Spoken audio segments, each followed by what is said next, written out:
welcome to our Wednesday Bible study. Luke, the Gospel according to Luke, we're in the 6th chapter, and we're dissecting how Jesus is depicted as a man, especially this emphasis on his bodily features, obviously everything that relates to his humanity. We've covered a whole bunch of things in his arrival and his treatment and his preparations for ministry and these types of things, the challenges he's encountered. Well, tonight we get to get into his teachings in the 6th chapter. We're going to let Jesus preach to us. And depending on what exactly this is, some would argue perhaps this is the greatest sermon ever preached. I would agree if it's the one of which we read in Matthew 6, but there's some iffiness about that. So we'll discuss that tonight. We're in Luke 6, and we're starting in verse number 17. If you recall, we left off the last time we were together on this, with Jesus showing himself to be a master in control of the Sabbath, and Jesus not being one to answer to the Sabbath because he created the Sabbath. So the Sabbath answers to him. He's demonstrated this in the healing that takes place in the synagogue. He and his disciples, they can eat if they're hungry, that's okay. And then he calls his 12 very special helpers. Well, we get into verse 17 tonight. And he came down with them, as Jesus with his apostles, and he stood on a level place with a crowd of his disciples and a great multitude of people from all Judea and Jerusalem and from the seacoast of Tyre and Sidon, who came to hear him and to be healed of their diseases. I invite you to go back with me to chapter 5 just to quickly review a simple thought from a single verse. Luke, the 5th chapter, and in the 17th verse, remember the legend of this man continues to grow. So it starts out, it's just the people like around Jerusalem. I'm going to show our map at this time, if you allow me to go ahead and cross over just a little bit, and I'll come back to the first heading here. In our map, I want to point out where Jerusalem is, somewhat middle, down, left a little bit on the screen. And then you can see during the time period of Jesus, all this area of Judea, we're familiar with that. And so initially it's Jerusalem, it's Judea. He spent time up in Galilee, and it's all Galilee that gets stirred up by him. But notice how this continues to grow. Back in chapter 5, verse 17, it happened on a certain day as he was teaching that there were Pharisees and teachers of the law sitting by who had come out of every town of up to the north, Galilee, Judea, down to the south. There's a reason they're not coming out of Samaria, right? We understand that. But all these from the north, all these from way down to the south, and Jerusalem, not that it's really separate than Judea, it's the capital of the area, the province, but of course it's the principal city of God's people. And so we've read this before, the power of the Lord's present to heal them. Let's go back to our text now for tonight, chapter 6. In verse 17, and reread here, he came down with them, he stood on a level place with a crowd of his disciples, and a great multitude of people from all Judea, not new, and Jerusalem, not new, and from the seacoast of Tyre and Sidon. Well, what's significant about this right here? Tyre and Sidon. What do you notice on the map? Okay, they are Phoenicians, or some would call them at this time, even perhaps Syro-Phoenicians, but right, I'm with you. I say more Phoenicians. And this is on the seacoast up to the northwest of the territory of God's people. Let me emphasize, it's out of the territory of God's people. Who are these? It would appear probably, so although there's Jews who live all over the world, but yeah, it would appear that these are Gentiles who've taken an interest. But Jesus has already taken an interest in Gentiles. Where did he do that? Remember that town is actually a city among God's people, but it's a little bit special too. Capernaum, and that's whenever you look up at Lake Tiberias / as is listed on the map, Sea of Galilee. Capernaum's on the northwestern shore of the Sea of Galilee, and those that you see coming down those streams from north to south anyway, that's the Jordan River that's going into, as well as the Jordan River that comes out of it. And these come into, this is an important place, Capernaum. Jesus uses this as the launching point of his earthly ministry. And Capernaum is also known as, we read in Matthew's account, chapter 4, Galilee of the what kind of people? Gentiles. There was a heavy concentration of Gentiles found in this place. And they have the gospel preached to them up front. And it's kind of neat, and I think that gets overlooked, that even though Jesus' primary mission right here, right now, is to come to God's people, and he's going to send out his 12 relatively soon in Luke in the 10th chapter on what we call the limited commission. He says, don't go into the territory of the Gentiles. We'll do that, but not right now. The time's not right. Jesus starts his ministry in reaching out to the Gentiles. But a big reason he does this is on account of his being rejected down to the southwest of Galilee in his hometown of Nazareth. And he says, fine, you Jews don't want me? Well, I'm going to go hang out with the Gentiles for a while. In fact, I'm going to launch my ministry from among the Gentiles. And then later we'll read in the book of Acts, the Apostle Paul and his buddies on the missionary efforts. What's the first place they always go when they enter a city? What's the first place they'll go? Think religious-minded people. Okay, in Jerusalem, you're going to go to the temple. And if you're anywhere outside of Jerusalem, you're going to go to the synagogues.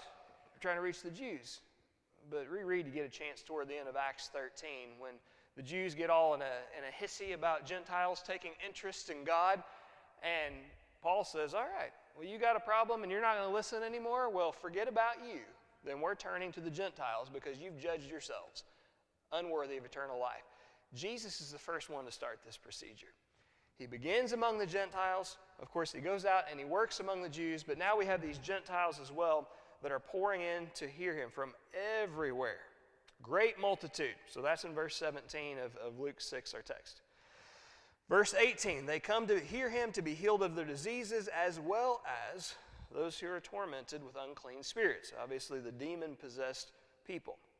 It doesn't matter who they are, what their issues are, Jesus takes the time and Jesus helps them. What an important reminder for us. No matter who it is, no matter what their problems are, God can help them, Jesus can heal them, just as he's done with us. There's no one who is outside the help of Christ. There's no one outside the saving reach of Jesus, so long as they're willing to listen and to take in the advice of the great physician, to put his prescription into his or her soul. Jesus can fix anyone with any problem. All these people with all sorts of different problems are fixed. Verse 19, what a beautiful scene. And the whole multitude sought to touch him, for power went out from him and healed them all. What relevance do you understand from this for us today? They see, okay, we need to get around Jesus. We need to listen to Jesus. Jesus can help us. But what do they see as something that can be very key in their aid? How do they get Jesus' power, Jesus' blessing, and Jesus' healing? How do you get that? What do they perceive? It's all about contact with the Messiah. You know anything about that? Like after and when Jesus goes away, well, how are we going to make contact with him? How do we do that? I'm sorry? Right up here, right? Or right out there, anywhere you can find it, just like the eunuch. Hey, here's some, and that'll work also. Doesn't matter what type, doesn't matter the salinity or the cleanliness, right? As long as there's water and we're interested in and we have trust in Jesus to do something for us, we can make contact with him. 1 John 1, it's imperative that we continue to have this contact with him for his benefits to continue to flow. So even though Jesus isn't right here among us, the principle rings true that any person, any problem can be helped and healed by Jesus. It takes faith to approach him and contact with him. It seems to make that happen because the multitudes seeking to touch him have perceived that power goes out from him and heals anyone and everyone that touches this guy. So a couple of things we need to discuss as we get into verse number 20. Then he lifted up his eyes toward his disciples and he said, and I'm going to go back now on our screen. If you liked our number study, you might be interested in tonight, although it might get a little boring because we're only dealing with the number 2. You're going to see 2, 2, 2, 2, 2 in this teaching of Jesus. And by the way, we know 2 to be the number of power. It's strength, and that's true about his teaching. I don't know if that's a coincidence. The first comparison that we're going to draw is between 2 very distinct attitudes. Then he lifted up his eyes toward heaven, and he said, blessed. And he's going to begin every one of these statements with blessed. And what do we call this? We call them the Beatitudes. And you have attitudes and you want to be that. These are good, right? These are our Beatitudes. Verses 24 through 26, maybe it is that we're going to have the don't be attitudes. I don't know what you call it. Those are the bad ones, though. We don't want those for sure. Yes, sir. Right, good, yeah. So it's Latin for blessing, and there is blessing whenever you be this way, isn't there? Very good. Yeah, go right ahead, Joe.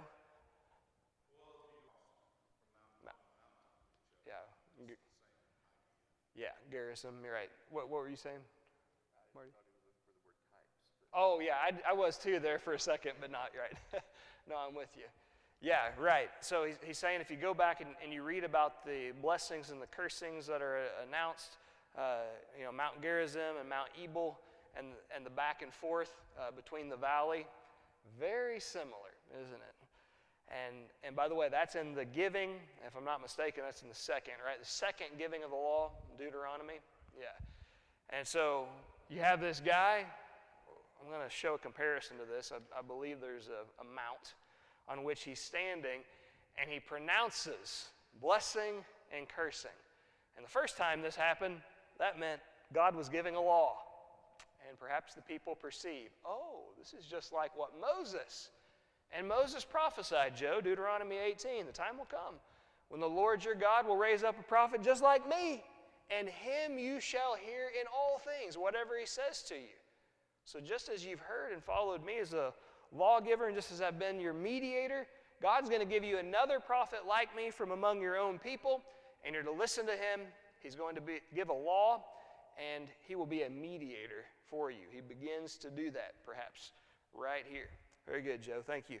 So, really quickly, I wanted to discuss this. I don't think it's of paramount significance, but it's maybe a little bit interesting to kick around. Is this the same thing as Matthew chapters 5 through 7, just in a more condensed form? Is this the Sermon on the Mount? It reads awfully similarly. I don't want to spend just too much time on this, but if you don't care, in chapter 6, scan back to verses 12 as far as what's going on right around this. 12 through 16, and you have apostles of Jesus being chosen. In verses 17 through 19, he sits down with them and a crowd of people that gathered from all over. They want to listen to Jesus, be healed of their problems, have demons cast out of them, and everyone seeks to touch him. Power goes out from them and heals them all. And so Jesus lifts up his eyes as a good teacher would do, trying to make eye contact and connect with the heart of people, not just their minds. And he begins to say, blessed, Latin, beatitude, be this, and you will be blessed. Okay, so understanding that, I ask you to flip over now to Matthew 5. And the first verse, Matthew 5:1. It's stated, seeing the crowds, he went up on the mountain, and when he sat down, his disciples came to him. Now, if you were to look at that detail only, and I'm going to keep this so I can just go back and forth between the two. In Matthew's account, he goes up on a mountain, and he sits down, and disciples come, and he begins this teaching. If you look back at Luke 6, it mentions in verse 17, he came down, so he descends with them, and stood on a level place. So that's argument against, okay? And some people say this is different, the settings aren't exactly the same. All right, now I ask you just to kind of set that to the side, and let's look at some evidence for just a moment. In Matthew's account, hopefully you're still open to that, look back at verses 18 through 22. What's going on? Jesus is calling some of his apostles. All right, verse 23 and following. you have all of these people who are interested in what Jesus has to say. People even throughout all Syria. Let me flip back forward now on my map. And as we were talking about Phoenicians, we pointed out it's sometimes called Syro-Phoenicia because they've kind of blended together at this point. Up to the north and northeast, all around, Gentiles are coming in Matthew because they're interested and they want to be helped. And great crowds follow him from Galilee, from Decapolis, which is on the east side of the Jordan River, from Jerusalem, Judea, and from beyond the Jordan. Sure sounds like you have a lot of similarities taking place here, don't you? Outside of verse 1, notice verse 2. He opened his mouth and taught them, saying, "Blessed are thee." And he goes into this series of pronounced blessings, if you will be this way that I'm telling you. So that's the evidence for. Now, the only thing I really see against that doesn't fit is, as we mentioned, just the geography that's involved. In Matthew's account, he goes up on the mountain, sits down. Now let's go back to Luke, and by this point I think we can stay here. In Luke's, he comes down with them, and he stands on a level place. Now, it could be that he's ascended before or after some. Now, let me ask you this. Are there any flat spots on mountains? Absolutely. Yeah, they're not all just a peak, and you can only rest, one foot on them. I mean, yeah, there are areas that kind of will flatten out for a while. And so that could be what's going on. There could be an ascent and then a little bit of a descent, but still on a mountain and in a flat spot on that mountain. Personally, I lean toward this is the Sermon on the Mount, and it's just Luke's, his content of that, but I invite you to make your own decision. You've seen a little bit of evidence for and against. Joe? No, I'm with you. Good point. So, and I agree with you, Joe. The statement of this has to do back with the other, and not so much as he begins his teaching, maybe, whereas Matthew's is a little bit reverse of that when talking about the geography. Good. Much more detail. So that would also. I like it. Makes sense. Marty? Right. Great argument against. And I'm not by that. I'm not necessarily saying you're for or against, but that's a great argument against also. Listen, preachers who are powerful message delivers, they often give the same lessons in different places.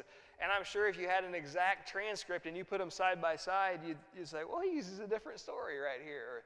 Or maybe he cut out this point. Maybe it was too long in the other one, or whatever it might be. So that makes a lot of sense. Gene? That makes perfect sense. For those who might not have heard, let's not forget that Luke's trying to reach a different audience.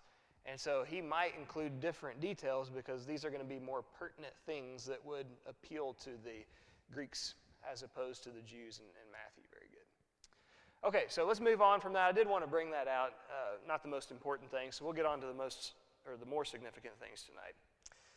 He lifted up his eyes toward his disciples, and he said, "Blessed are you poor, for yours is the kingdom of heaven." Now, before we get into each one of these individual teachings, I left you with this. It's been a couple of weeks. I don't know if you recall this, but I don't know that it's an accident. I mean, what's going on immediately prior, well, I say immediately, nearly immediately, prior to the giving of the Sermon on the Mount and these Beatitudes, the kind of spirit that we need to possess within us. Now, right before it, I know you have all the healing that takes place, but as far as right before that, what do we have? What does Jesus obtain that's going to help him in ministry? Okay, that's true too. Not too far, not that far back. Okay, so the calling of the 12 apostles, and he lifts up his eyes and he looks at his disciples, and he says, "This is the spirit that's required." I don't know that it's a coincidence that he's called the apostles, and right after it, he gives the most powerful, you might say, Christian living lesson that's ever been delivered. It may be that he understands and saying, hey, all my disciples, but especially you apostles, need to start working on this, and right now, getting the right kind of spirit. Make sure your heart is in the right place. So the first one is, "Blessed are you poor, for yours is the kingdom of God." All right, well, we're all wanting to go to the same place, so I'm going to get out my wallet See if I can remember where I put it. Ladies, get out your purses, and let's empty all of our money out of it and give up any purchasing power. We want to go to heaven, right? We're going to have to be poor to get there. Is that what Jesus is telling us? Well, what does Matthew's account say? Does anyone recall this? And you might, probably should have told you while you're over there, you might want to keep a spot in here if you can, a ribbon. I think it's helpful to flip back and forth between these two, in large part, Joe, because there's a lot more description in Matthew's account. And Luke's just hitting the high notes right here, and some of it can be, I think, easier to misunderstand in Luke's account in the Sermon on the Mount. But let me put my receipt back up. I don't need that either. Must have fallen out. Chapter 5, verse 3, he says, "Blessed are the poor." He's not talking about money. What's he talking about? In spirit. What does it mean to be poor in your spirit? First of all, what is it to be poor? Let me give personal testimony on, okay? What does it mean to be poor here? I don't have a lot of it. So if it means economically I don't have a lot of money, what's it mean in spirit? Yeah. Good. Literally it means I don't have much of my spirit, or I don't have much, when the spirit's what we really are.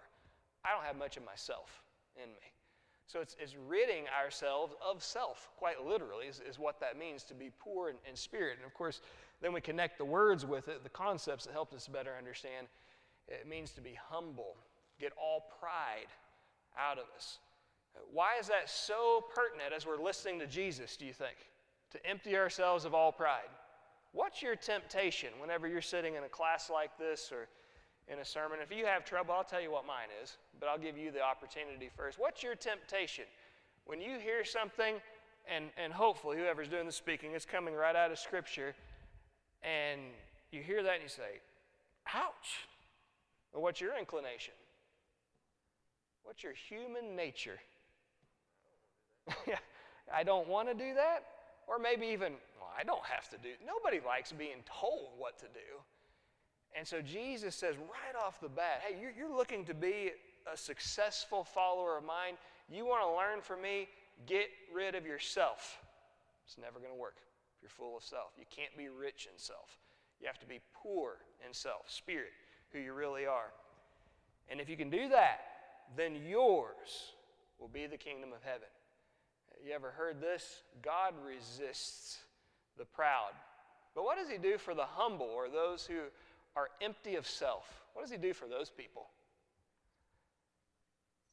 Huh? Very, very good. Humble yourself and I will exalt you in due time. And he also mentions God resists the proud, but he gives grace to the humble. He doesn't say he gives grace to the deserving, because that would be a contradiction of terms. He says, I give grace, or for those who are in need, whenever they empty themselves of self.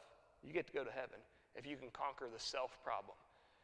And if you could pick one thing to first address, what better than let's take care of the self problem that's found within us. Verse 21, blessed are you who hunger now, for you shall be filled. Anyone looking forward to supper after this? I've already eaten. How about you? Okay. So, this isn't good, because actually you skip down, verse 25. Woe, warning of destruction to you who are full. Man, I'm lost. How about you? I've already eaten dinner tonight. My belly's plenty full. But going back here, blessed are you who hunger now. We have to go home and throw away all of our food, or maybe start giving all of it away and emptying our freezers. What do we do there? There you go. Matthew's account. Look, it has a little more detail, right? And so much of this, you understand why a lot of Jesus' teaching is lost among his own. Because naturally, we have this physical side of us. We live in this physical place. We have these physical dealings on a daily basis, and we hear poor. Okay, well, I can't have any money. Need to be hungry. Okay, I can't be having any food in my cupboards. Or that's not what he's talking about. He's talking about on a spiritual plane. This is a spiritual man, and let him expound to us these matters from above. Matthew's account, chapter 5, verse 6.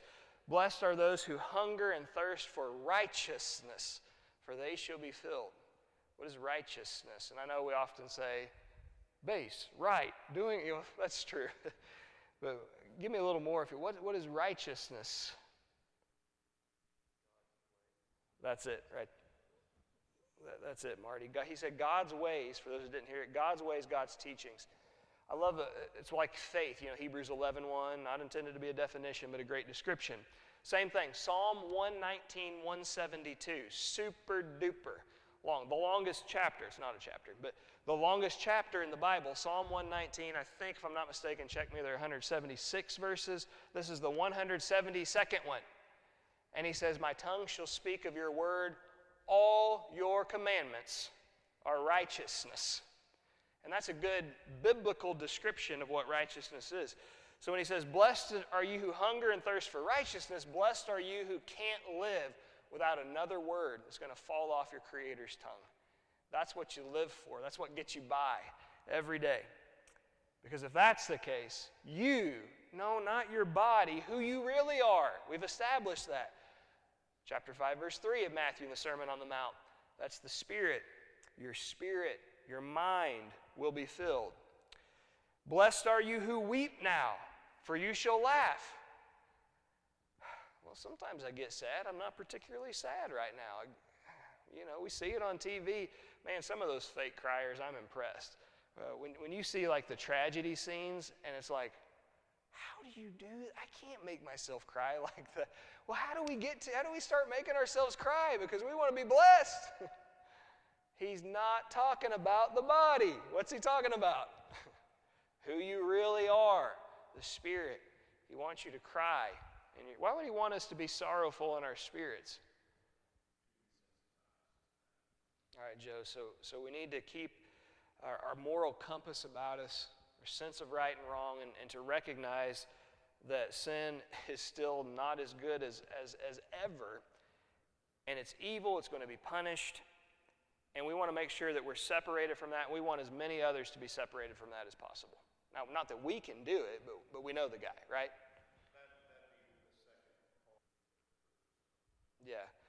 Does not rejoice in wrongdoing, but rejoices in truth, or what is right and done correctly, right? Good, Joe. And we brought up earlier James 4:6, God resists the proud, he gives grace to the humble. You continue on in that passage, he says, draw near to God, and he will draw near to you. Cleanse your hands, you sinners, and purify your hearts, you double-minded. Lament and mourn and weep about what? About the sins that you've committed in your own life, about the sin that you see around you, how awful it is and the punishment that comes upon those things. Blessed are you who experience godly sorrow is more or less what he's expressing. Understanding that leads you to repentance. For you shall laugh. You don't have to remain in your sorrow. Be upset about sin and enough that it changes your life to allow God to help you get separated from your sin, and you get to wear a smile on your face for all eternity. Verse 22, blessed are you when people hate you, when they exclude you and revile you, that is, speak evil against you, and trample your name in the dirt, cast out your name as evil. Understood, it's for the Son of Man's sake. And we're going to read verse 23 here in just a moment. I want you to think about anything that you've experienced and recently, because you're trying your best to live for Jesus and maybe even to share his saving ways with others.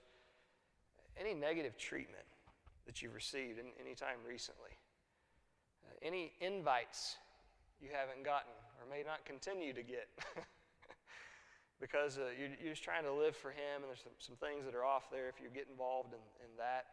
Has anyone said anything about you that's not very nice on account of that? Has anyone brought up your name of which you found out in conversation to somebody else? Listen, when we live for Jesus and when we try to encourage others to live for Christ, there are going to be negative things that occur. Just very quickly, I want to share something that happened at school. Was it 2 days ago? I think it was. It's this week anyway. It's either Monday or Tuesday that it occurred. And a little while back, there was a student in my class. And most of you know I get to teach Bible to 40 middle school kids. And so there are a lot of questions and Bible things that come up. And one of them asked or brought up to me about a certain Bible passage and its meaning. And as I would typically do about that kind of thing, what I did is I just printed off, because there's a little bit to it, so I just printed off front and back on a sheet of paper. And I showed every major Bible version and the way they translated this passage. And then I just copy and pasted from a word source the meaning of these and put it in there. All that was contained on it was verbatim scripture. Not a single word of mine was found in it. And then I did go to an English dictionary to show. Okay, now a biblical dictionary from the original language, and this was Hebrew, not for Greek, so it's Old Testament. And here's the meaning of the term in English. Well, then, okay, you look it up in English, and there's the meaning of that term that we're told of what it means. Not a single word of mine was found on that page. I won't tell you who, but I will say it was an adult and not a student. But I'd done this some time back, and I'd had this folder open. I wasn't even dealing with it that day. I just opened the folder to get something out of it. That folder's sitting on my desk. I had another student come, and while I was up making copies, and it was before school started, sit in my chair, which the kids love to do. She came and she sat in my chair, and she saw that sitting there on my desk. And I saw her just looking very attentively at this piece of paper and these biblical passages and all the translations and the meaning of the word and drawing, connecting dots, not a single word of my own. I didn't tell her to read it. She sat down and it was open. I didn't even put it there for that purpose. I was just getting something else out of it. And then I noticed I was a little surprised. I thought, she's just staring off into space, because she'd been looking at the front side for a really long time. And then after a couple of minutes, I noticed her flip it over to the other side. And she went through and she read all of it that was found on the back side. Well, as she's going through all of this, not a student, not a kid, but an adult came into the room and went over to this girl reading God's teaching on a subject and looked at it, saw what it was, and somewhat scoffed and said, "Oh my," and used the Lord's name in vain. Because of what the teaching of God is on a subject that she perceived that she saw right away. Not one word of mine was found on that paper. Well, this girl continues to sit at my desk and to read that piece of paper. And after about at least 5, maybe 7 minutes of looking at it and reading it, I heard her say, interesting. And that was it. Makes me think, unless you become like little children, you will by no means enter the kingdom of heaven. Are we open-minded and our hearts softened enough that we're interested in what he has to say? Are we courageous enough to stand up for it and to recognize not everyone's going to give you a pat on the back whenever you do so, but there's always one of two conditions that are going to be produced. It's the same word, but it's two different conditions of heart. Blessed are you when people mistreat you on the basis of what I've told you to do and what I've told you to teach. When people hate you, it's going to happen. When they exclude you, it's going to happen.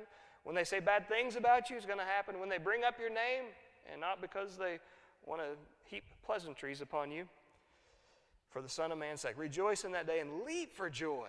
That's a blessing, or at least you've received a blessing for that. For indeed your reward is great in heaven. People might not appreciate you always on earth, but God always appreciates you when you do what he says, when you share with others only what he wants people to do. For in like manner their fathers did to the prophets.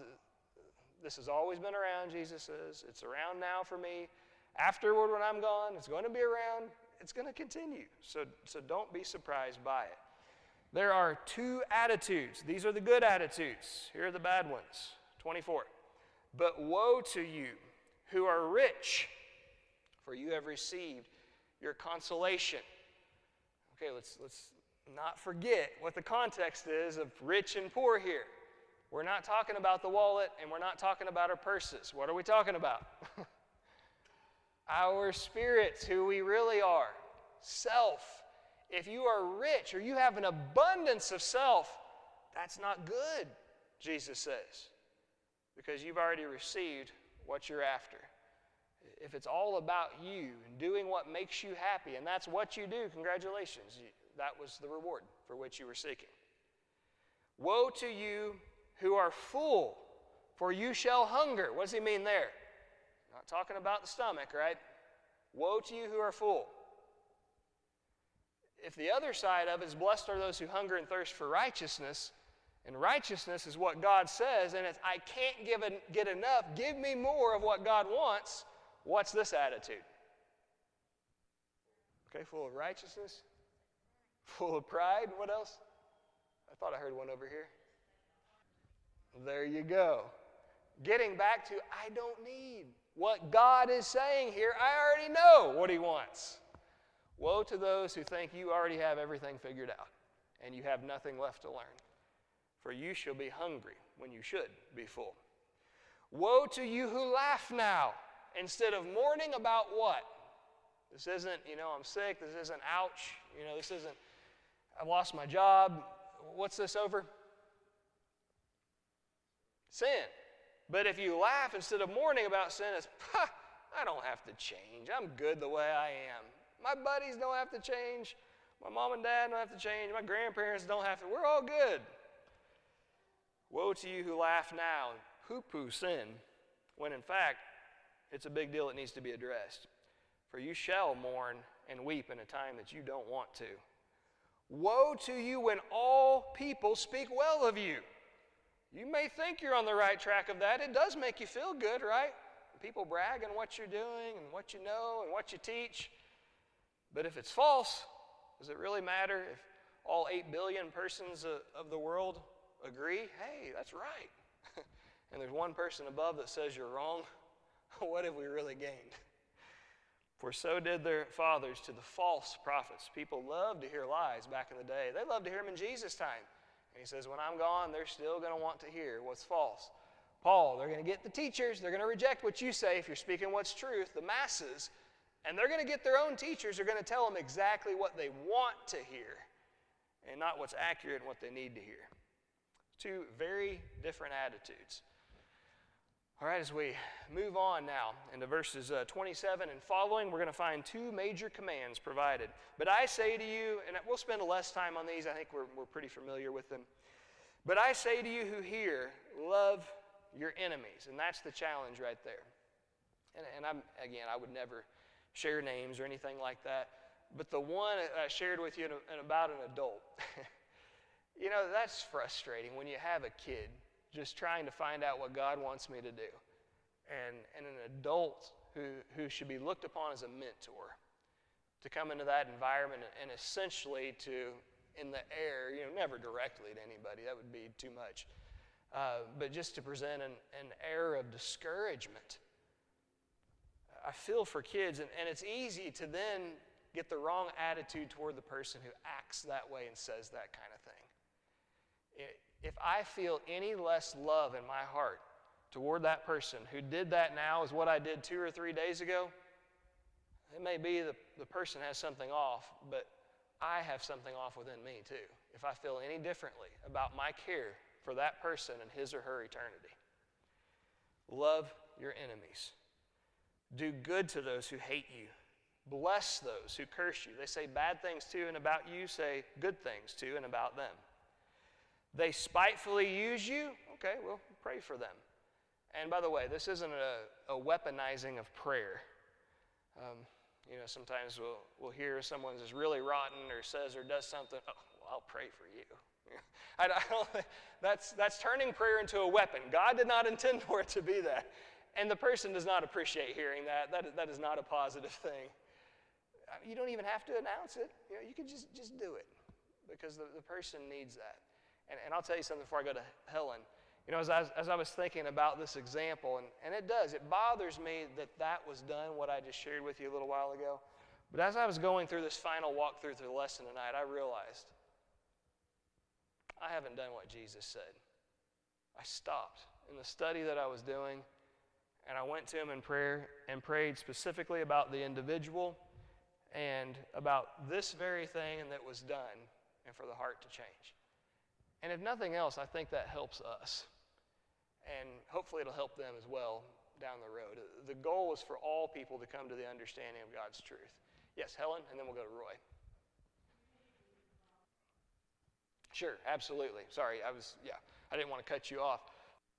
We should feel like Jesus doesn't want anyone to be lost. Absolutely. And if we feel that way this much, we're the ones with the issue that we have to get fixed within us. Roy? Great, Joe. And in short, those who are in need. How? In any way. Yeah, mentally. Anything. Any way you can help someone who just needs help. Help them, is what he's saying. Why? Because you love them. You look at them just like God himself does. Bingo, bingo. Thanks so much for that, Joe. It's a good way to bring all of it together for us. Appreciate that. Okay, so I did intend to get further, but that's okay. We will close out chapter 6 the next time we convene in this class, but we will also cover in chapter 7 down through verse 17. Okay, so from where we left off, Luke 6:37 down through 7:17, we didn't quite get to our memory verse. No new homework. We'll just do that for next time. Appreciate the discussion. Thank you.